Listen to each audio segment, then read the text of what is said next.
Sleepless beauty.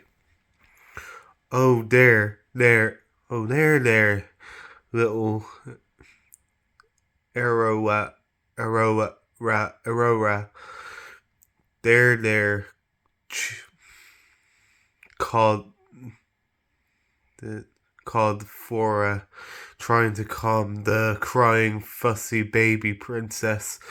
Flora and her fellow fairies, Fauna and Merryweather, stood huddled over the cradle of tiny Aroa and looking down anxiously and helplessly at their royal charge. But Aroa's cry only grew louder. In fact, she had not stopped crying since the fairies had arrived with the baby earlier that day at the secluded cottage in the woods. Oh goodness, cried Fona. What have we gotten ourselves into? We promised the king and queen that we would hide Roa out here in the woods and raise her without magic, but we don't know the first thing about taking care of human babies. Flora and Fauna gave a comforting pat on the back. Now, don't panic, Flora said. It might be harder than we expected, but this is the only way to keep the princess safe from Maleficent. Merryweather and Fauna knew Flora was right, so one after another, they tried different things to get the baby to stop crying and go to sleep.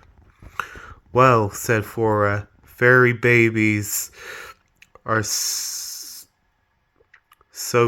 suited by a sprig of dandelion root placed in their cradle, I think it says. Let's try that. Flora hurried out of the cottage and returned minutes later with the sprig. She laid it at the baby's feet, but the baby cried on. Perhaps she needs to be entertained, suggested Fauna. So Flora, Fauna, and Merryweather locked arms and danced a little jig. They kept it up for quite a while until they were out of breath and could barely stand up. But baby Aroa took no notice and carried on crying.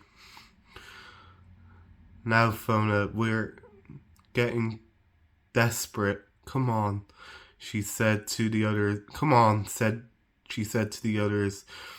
Let's use a little magic, just to help her sleep. I can't bear to see her so upset.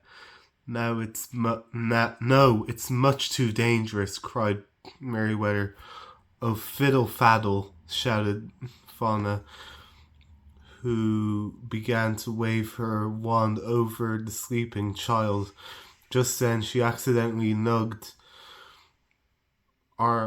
Aroa's cardle, causing it to rock gently back and forth. Soothed by the rocking, the baby's cries slowly grew softer and softer. Fona, cried Flora, you've done it! Look how much she likes the rocking, added Merryweather.